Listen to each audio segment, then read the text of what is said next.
Meet the Maker is here today with Sarah Joseph. Thank you so much, Sarah, for inviting us into your studio. Oh, thank you for coming. I'm so excited.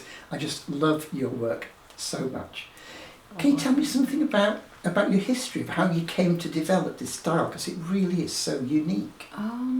It's a long story, obviously, something that as most artists would tell you, and I'm no different, it developed over time. So I started off, even when I went to art college I graduated in 1991 from Howard University in the States. And while I was there, I was initially studying graphic design.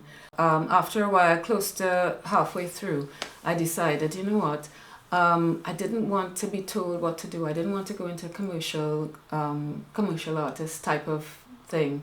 And I would really prefer to express myself. So I changed from graphic design into just painting. And that was the best decision I ever made, because I felt a lot more freedom. But a lot of people tell me that they can see the graphic background in what I do, because my lines always have to be so crisp. And that's just my aesthetic. I just like that. And then over time, I realized that not only did I like that, but I also like using texture. So for about 15 years ago, I started experimenting with different textures as a way to bring interest into the piece. And then I found that I just sort of got into something that I really enjoyed playing with, in terms of like the foreground, the background. So what happens now is that by using resist techniques, I would then just go mad and just have a fantastic time with colors and layering and all these different techniques and stuff, using salt, using what you call surgical spirits, and all those types of things to create texture. And then after which, I would then draw my figure onto the background then, for want of a better word. And what I found was that each background sort of almost spoke to me in a way. It actually lent itself to expressing a particular emotion or a particular thing that I might have had in my mind. It was a sketch that I worked from, because I always work from sketches. And that's how that developed over time. And the more I utilized that way of working, is the more I realized that this was the most comfortable way. And what we say as artists is we found our voice, and I think I did find my voice in a sense there. And then now it's just like sort of mutating and changing, and I'm experimenting a lot more, and it's just opening up so much more. And I think I still have so much more to experiment with and to learn.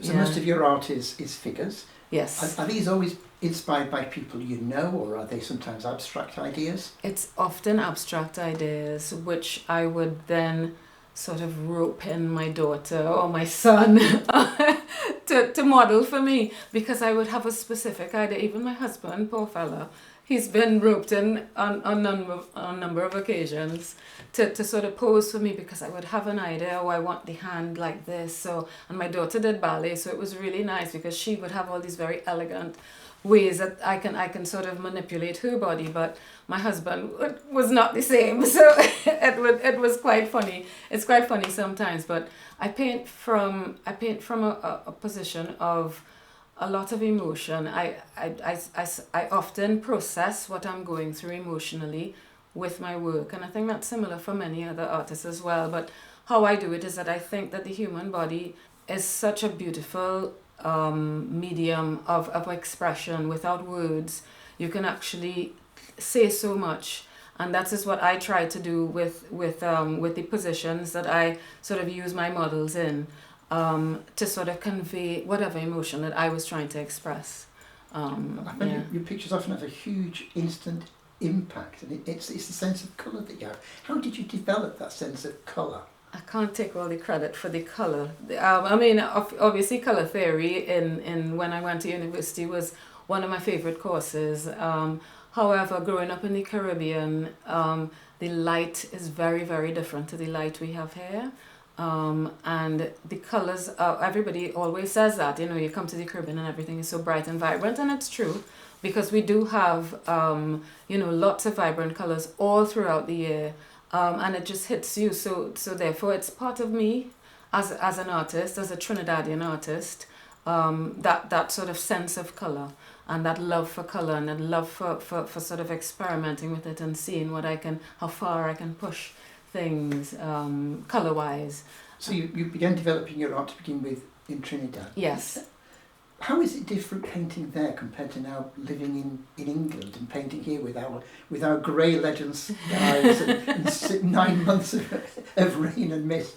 Yeah, it's definitely different, but I find it exciting because the colours are so different, the light is so different that I found that ever since moving here to Sheffield in particular, when I started really painting again, I would say that the light and the colour has affected my work in a different way. So I find that what I'm expressing might take into consideration the current greys and it has opened up my palette to a completely different range of colours that I've never probably used before.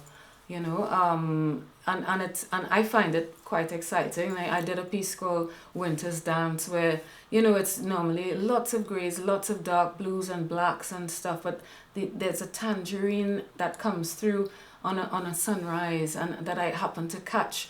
And I took a shot of it and so I kept that tangerine so that I knew that I wanted to sort of bring that, and it sort of it was a nice counterpoint with all the blues and the greys. And it worked in the piece. It worked. I thought it worked anyway in the piece. So how do you get the idea for a picture? And how does it develop as you're working on a piece? It's two different things. So I would say generally. So one is a very emotional thing that I was talking about earlier, where I want to express something, and I might have been going through something in particular that was very personal, but in order to process it, I have to paint it out. So in particular, I was going through a period, I'll just give you an example. I was going through a period where emotionally I was feeling really downtrodden, and I realized that I was carrying a lot of baggage from a particular thing, and I needed to release it. And in speaking to a close family member, she mentioned to me that, you just have to let it go, and this will allow you to fly and to be released from it. And that immediately, clicked in my mind, and I was like, oh yeah, so when you release your burdens, obviously you're light enough to fly, and that's literally what I took it. So I have a piece called Release that I did subsequent to that. And then the second way is my response. So in particular, I was talking about the winter piece, but the first piece that I did in that series with the seasons was autumn. I had lived in England for many years before, but going back to Trinidad and being back in the tropics and, with no winter and autumn, I had forgotten the beauty of the subtleties of the reds, the browns and the golds and all those beautiful vermilions and counterpointing with the blues of the sky and the greens that are still peeping through, and that inspired like a series of work that I did. So that one was Autumn Spirit, and I did her with a Caribbean perspective or Caribbean background, so that the actual figure, what we call in our folklore Mocko Jumbie, which is really a stilt walker. So if you're giving advice to a new artist who is developing their work, I guess the way we all begin painting is in a very kind of mechanical way. Yes. We will draw a tree, we will draw a face. Yeah. How do you then move to be able to try and tap into your feelings and put that into a picture? Is there any hints you can give people about how to do that? It's really a very personal thing, and I think some artists find it easier, I should say, to really sort of experiment a lot. And I think that would be some advice I would give is to experiment. So yes, you're taught to paint mechanically, as you say, in a sense, but everybody has to bring their own sort of way of doing it, because how I paint is never the same as how another artist would paint. And therefore give yourself that freedom to experiment and to sort of eventually find your way of expression and your voice as an artist. Yeah. So can you tell us about the piece you're working on now? How did that idea develop? How did that process flow? Okay, so this one was one I would say that it was influenced by my reaction to a homeless woman I had seen in London when we were living there. She really haunted me in terms of like her demeanor was so dignified, and when I did chat with her, very, very briefly, I can't say that I know her well or anything like that. However, when I did chat with her, she mentioned that all she really wanted was to have enough money to be able to go into the shelter, to be safe. And as a woman, I so resonated with that, because obviously, you know, anyone on the street is vulnerable, but women in particular, of course, children. I mean, I would shudder to think that there are children on the streets, even though I know it's true. So this piece is called, I've called it Solace, because I think that even in a dire situation like that, there must be hope, and that's what I wanted to infuse into this piece. The sort of cobwebby things in the background, for me, they represent, you know, the troubles and the trials and whatever. The moon in the other corner, to me, signifies like hope. The moon also signifies so many things for me as a woman as well. There's a cycle to life, and things are not always exactly how they are now, you know, and even if it's bad now, but it's going to get good. So how did you move from the idea to actually go, right, I now need to sit down and express this idea that's burning inside me? Yeah, so once I have all the reference pictures I need, then I would then sketch what I wanted. And here's my sketchbook. And if you see here, this is a sketch that I did based on the photos that I took of my daughter. And then I would take that and place her on the canvas and play around with the placement a bit, you know, look at it for a day or two, and then once I'm happy with that, then I go in and I start work on it. And in this case, as I said before, my backgrounds are always done before my figures. So some people always ask me like, well, how did you decide on the palette for this piece?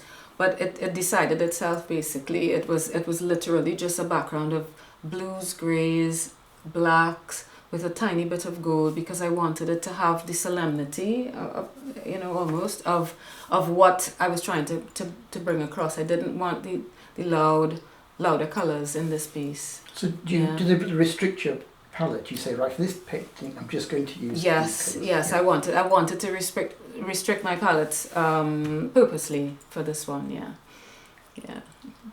So is it complete? I would say it's almost complete. There are some areas that I would like to probably go back into with a little more maybe darks, and maybe highlights. It's really very. It's like, how do you know when a painting is finished? Well, that was going to be my follow-up question. How do you know when it's finished?